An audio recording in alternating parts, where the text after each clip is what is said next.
Lalitha Andhra Pradesh Anganwadi workers and helpers association రాష్ట్ర ప్రధాన కార్యదర్శి ఏఐటీసీ అనుబంధం.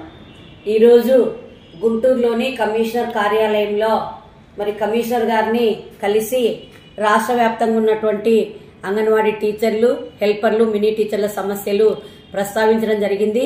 నేటికి అంగన్వాడీ టీచర్లు 1,60,000 మంది స్ట్రైక్ను కాలాప్ చేసి సంవత్సరమైన సందర్భంలో ఇప్పటికీ మా సమస్యలు పరిష్కారం కాలేదని తక్షణమే ముఖ్యమంత్రి గారు, మా శాఖ మంత్రివర్యులు, ప్రిన్సిపల్ సెక్రటరీ గారు, కమిషనర్ గారు సమావేశం ఏర్పాటు చేసుకుని సంవత్సరమైన సందర్భంలో మా సమస్యలను ఎలక్షన్ కంటే ముందు మా గవర్నమెంట్ వస్తే అంగన్వాడీ టీచర్ల సమస్యలు, సెంటర్ల సమస్యలన్నీ పరిష్కరిస్తాము, వేతనాలు పెంచుతామని హామీ ఇచ్చారు.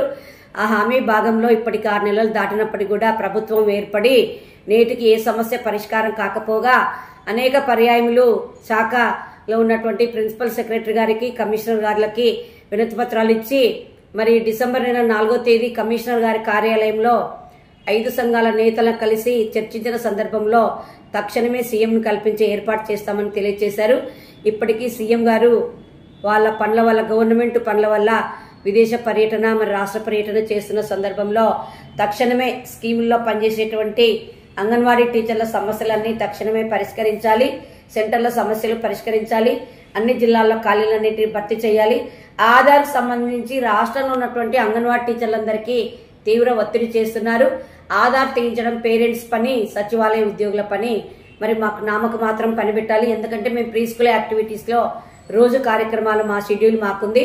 ఆల్రెడీ ఇప్పటికే 3 యాప్ల్లో పనిచేస్తున్నాము. యాప్లన్నింటినీ కూడా సవరించాలి.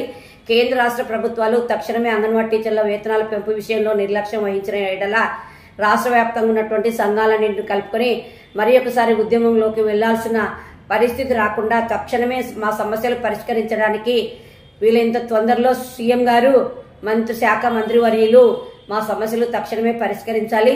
లేని పక్షంలో మేము మళ్లీ ఉద్యమం బాట పట్టాల్సి వస్తుందని ప్రభుత్వానికి, సంబంధిత అధికారులకు తెలియజేస్తున్నాం.